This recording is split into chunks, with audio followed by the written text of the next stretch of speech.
First of all, Is this on? Yeah. I want to thank everybody for coming. It was a terrific boxing show. There's four great heavyweight warriors. Hey, the heavyweights are back, and now we have two American heavyweight champions. So without further ado, say a few words and take your questions. I think the new star in boxing, ladies and gentlemen, the undefeated IBF heavyweight champion of the world, Charles Martin. Yeah! Yeah! Show us the belt! Man, I'm just Show us it. excited. Go ahead. It's still soaking in, you know what I mean? I'm finally world champion, you know. A lot of hard work, you know, it was a long camp, 11 weeks, you know, so that was a lot of, you know, pent up frustration and anger, and I had bad intentions on all the punches I was throwing. Unfortunately, you know, it ended the way it did, but, you know, he was a warrior, he was a good fighter. I hope he's okay and stuff like that, and he can continue with his career. And, yeah. Charles? Robert Brazil, Real Combat Media. Were you expecting a fight of such frustrating proportions? It seemed like Glazkov was just frustrated trying to reach you and just did himself in. Well, I knew he was 20 pounds lighter than me, so I wasn't looking to throw. I couldn't throw a three-piece combination or anything more than that, you know, because he wouldn't be there to get hit with it, you know. So I'm more of a calculated fighter, and I won't throw it unless, you know, I'm going to land it. So I knew I had to wait until, you know, he slowed down, you know, because we train to get stronger as the fighters get slower. You know, they show weakness and fatigue in the ring. That's when we capitalize on those signs. It looked at some point like you were just waiting for something to happen. Can you explain to me that period during the 3 rounds when you were just waiting for something to happen and it just didn't from Glazkov? Yeah, you know, I'm a patient fighter, you know, and I know we had 12 rounds to go, and I was going to catch up to him eventually. You know, I knew he couldn't get in to do what he wanted to do because, you know, I kept my distance, but yeah, we were going to catch up eventually. Please raise your hand for a microphone.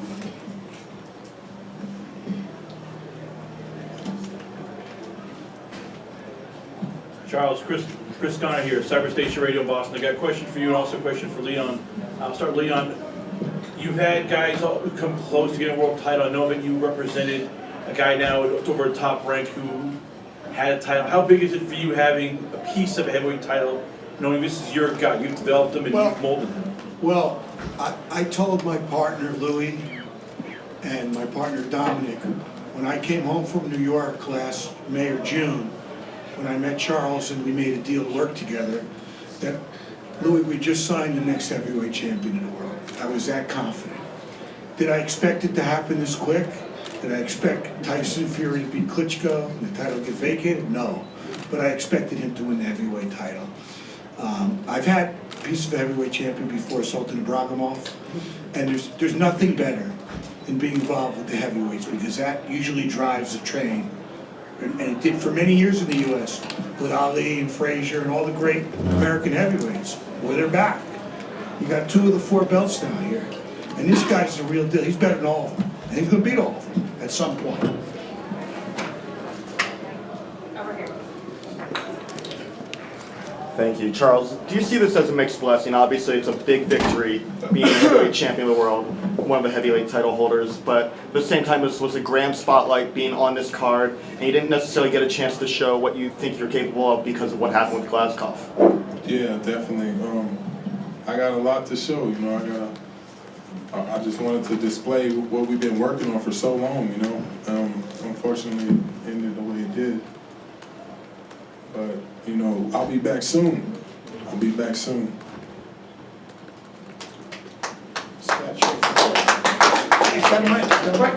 Question for Charles, and maybe his management might want to answer this, but congratulations. And if you were in control of your own destiny, what would be next for you? Unified. All the belts. I want to fight Tyson Fury. I want to fight Deontay Wilder. I want everything. I want all the hardware. It's starting with this IBF right here. Any particular order? Well, Tyson Fury has more belts, so we'll take that first then. Tyson's busy with Klitschko, obviously, so I think people would want to see the first step, which would naturally be Charles and Deontay. I think that's a fight that a lot of people would want to see. As long as the fans want it, I'm with it. Yeah. Two big, strong American heavyweights that can punch like that. Lights out. And he's a veteran. Charles and company. Hey Charles, congratulations, congrats guys. So Fury and Klitschko probably fight May or June, so you could get in a fight before that. So what would maybe be likely a defense against someone that maybe we don't know? What do you guys think for next? Because Fury wouldn't be available next. That's too early, you know, to discuss. He just won the heavyweight championship. I Heavyweight think that's champion something for now. Right. But Always certainly, wanna know next, unification is very high on the priority list. Yeah. Next question. One question. One short question for Charles, just following up on what you said before. You had an 11-week camp, which most certainly bared heavy on you. Do you think you might have overtrained for this fight a little bit? Honestly, I don't know. At times I felt that way. You know, I felt like, you know, I'm peaking and you know, we're still going. You know, it seemed like forever because, you know, we were going to fight Dominic Brazil and then, you know, we pulled out the fight for this world title. So By the way, he wanted to it was do all both. combined. Yeah. He fought with us. Can I do both? I'm going to show the world, you know, I got that fight. I got that fighter's heart, man. I'm a complete fighter, man. You know, you got to handle all fights differently. You know what I mean? Like some guys you want to, you know, do different things to. But I just can't wait to get back in there. Congratulations, Charles. Thank you. What was your reaction to the crowd's negative reaction after you've seen to take responsibility for him tearing his ACL and he had about 10,000 people booing you? Oh, I didn't hear that. Yeah, I didn't even. I knew I didn't do like hit him. I knew I didn't. You know, something happened. You know, towards ACL. But you know, he didn't have a punch. You know, he was going to my body and stuff like that. You know, I didn't. He just didn't have enough power. You know, so I was gonna catch up with him eventually. You know, I'm patient. I'm a patient fighter. You can watch in all my previous fights. You know, I'm very patient, and I did not take credit for that. ACL tear. No. I knew I didn't hit him. That's why I was confused. I'm like, what just happened? I didn't even know what happened when it happened, but you know. Charles, with everything that's gone on in St. Louis, with Ferguson, the Rams leaving, the political turmoil, how big does it feel for you being the one shining moment now? You're the role model. You're the guy that people look up to now. How big is it for you being now a face for hope down there? Yeah, it's a good thing. Honestly, I haven't been back home, you know, in like so long. Like since I left when I was like 12 years old. Feels based on. But yeah, that's pretty good. Cause I'm from there. You're right. It feels good. It feels good. Charles, congratulations on your win, champ. Deontay Wilder got a knockout, and it was a deadly knockout, but he got touched also. Do you see any flaws in his game? Did you see anything that you may be able to exploit tonight? Did you see the fight? You didn't watch it. You didn't see the fight. Well, I heard he got a vicious knockout. Yeah. Did you see anything in his past fights that you may be able to exploit, take advantage of? Any weaknesses? Yeah, definitely. That he can't fight southpaw. Who can? All right, in the middle. For everyone in the back in that crowd, there's plenty of seats up here, so don't be shy. Hi Charles, Sarah Gruber, Round by Round Boxing. I just had a question for you. You said that you want to fight Fury, and you said that it's because he has the most belts. Is there anything else about Fury that intrigues you that you want to fight? Anything that, anything about him? I'm not a bad guy. I don't like talking and saying talking down on people and stuff. It's not my style, man. But you know, everybody has their little things, little kinks in their armor that can be exposed if you know how to capitalize on them. Tyson's an unbelievable self-promoter. You saw him here jumping on the ring, taking off his shirt, yelling at everybody, telling him he's going to knock him out, saying he's a bum, I'm going to knock you out, you're next. He's a great self-promoter. I can't think of him. Yeah, that's a good point. Leon just said, he was hurt from the first right hook. He looked wobbly to me. We don't have the benefit of instant replay. I don't know how it looked to you guys, but it looked to us that he was down and he was hurt the first time. They should have called a knockdown all 3 times. But Tyson was already here promoting a potential fight, which is great. That obviously we would welcome if he can get past a very big task he's got coming up. But that's the best thing about a guy like that. I mean, what an unbelievable promoter, and what an unbelievable way to really launch, Charles's career. But from a boxing standpoint, is there anything that you see in his game or in his style, anything that you would match up well with? Charles? Yeah.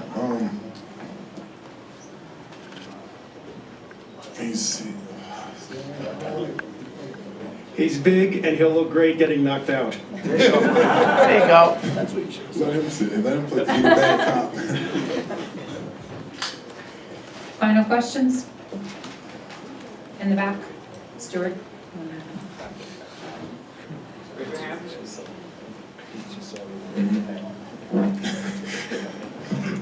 Hey, Coach. Is this on? Hello. Okay, what's up? Hey, what's up, Coach? How are you? All right. Congratulations, fine. man. Okay, Congratulations to thank you. yourself too.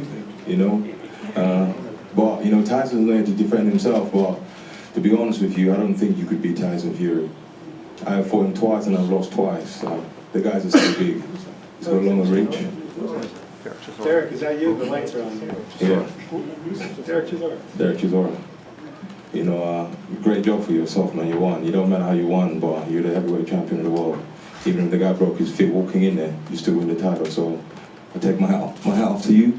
Everybody should respect you for winning that title. But Mom. Hi, Mom.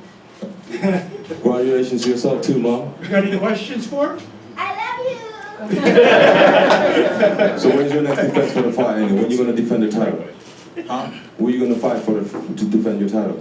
Whatever my team wants, whoever my team wants is what I'll do. I don't fear no man. So hey. Cool then. Well, we'll speak to your team, man. If me and you can do it, I don't mind. Is that a challenge? Are you challenging him? Are you trying to challenge him? I'll challenge him. I don't mind. 100%. I'm down for fighting. I'll challenge you anytime you want, bro. Oh, yeah. Anytime. Now everybody wants Yeah. a piece. Unbelievable. All of a sudden, nobody want to fight you. Tell Callie to give us a call Monday Got morning. the target right on my back. I will. Callie's All right. What, in Vegas? Shall we do in Vegas? There you go. LA? All of a sudden, nobody wanted to fight. Now everybody No, wants to fight. listen, we all here, all the heavyweights are here. We like bunch of hyenas, we're here to come and get the scraps, that's it. But you know what? Exactly, Mama say knock him out, but that's it. Well, Mama said knock you out. Me? Nah, man, you. Coach knows anyway. Well done, guys, anyway. Thank you, Derek. You're a terrific. Thank you, fighter. Derek. All right, Guys, there's a if I fight could just for say you. if I could just say one thing, because this is like NASCAR, it's a real team sport, and a lot of people do a lot of work that, don't get as much of the kudos. It all belongs to the fighter, but I just want to acknowledge a few key members. Obviously, thank you, Leon. I can't believe that 100 days ago, we sat down in New York, the three of us, we signed the deal, and here we are, having won the IBF heavyweight title, so thank you, Leon, you, your staff, Sometimes you're everybody. better off being lucky than. Lou, you're fantastic. You're a great friend. Thanks for everything, buddy. And your staff is great. You're great. Really love you, Lou. Thank you. Paul Kane is unbelievable. We all had a guardian angel, and that was Michael King. And anyone who knew him, they all knew him. The Oprah Winfrey Show, Jeopardy, Wheel of Fortune. They knew him as a billionaire. What they didn't know was what an unbelievably huge heart the man had. He was a philanthropist. He did everything for charitable causes. And above everything else, he loved boxing. He loved it. Amateur boxing, professional boxing. He started out, Charles, in the amateurs. And the whole team was really together in the amateurs. Jamal Abdullah, Henry Tillman, Paul Kane, who was Michael's right-hand man. They had an unbelievable relationship. But thanks to Michael, you know, we're where we are because he really was the facilitator. It didn't matter what we needed in terms of training, going to Big Bear. Charles has been going to Big Bear from a pro day, basically from his pro debut. You know, Charles had every opportunity as if he was a gold medalist, and he responded to that. There were times when Charles's schedule was, he'd go to Miami, he'd spar with Solis, he'd stop in Louisiana, get a knockout, go up to Big Bear, spar with Mike Perez, 2 weeks later, come back down, get another knockout. 2 camps and 2 fights in 1 month, and you see that by his record. Did it fast, man. We want us to get this done. But I want to leave the sport how I came in, you know. I don't want to be messed up when I leave. I don't want to linger around. You know what I mean? I want to get in here and beat everybody down, get all the belts, you know, and get out. And he's done it all, and he's going to continue to do it all. But a huge thank you to Michael King. May he rest in peace. He was, like I said, our guardian angel. But anyway, Paul Kane, thank you, Paul, for everything you do. You know, we love you. You're the best. You're unbelievable at what you do.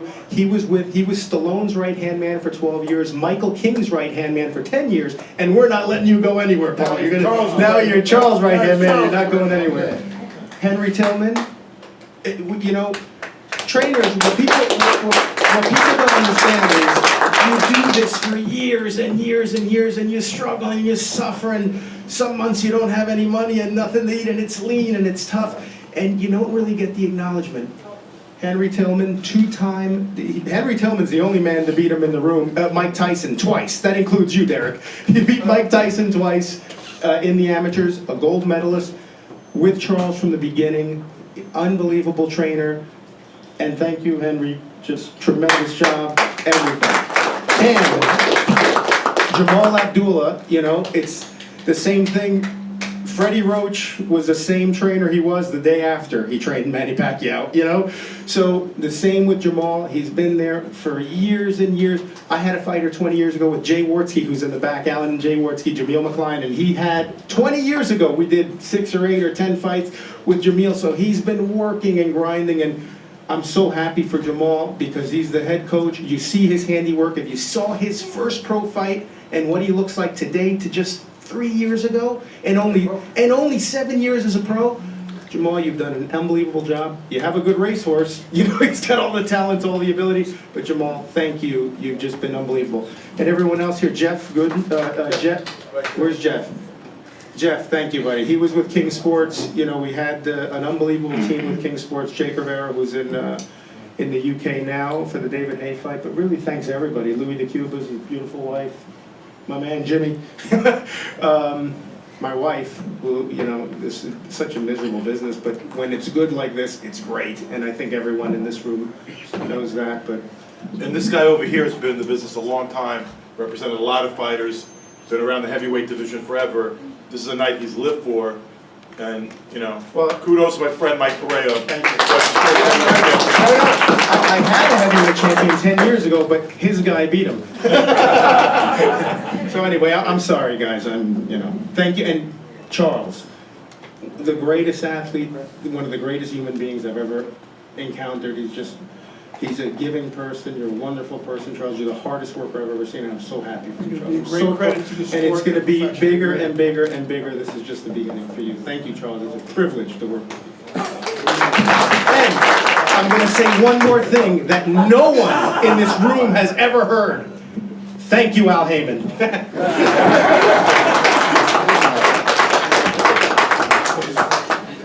Anybody else? Can you hold the belt? Thank you. Let's do a photo. Let's do a photo. Can we see the belt?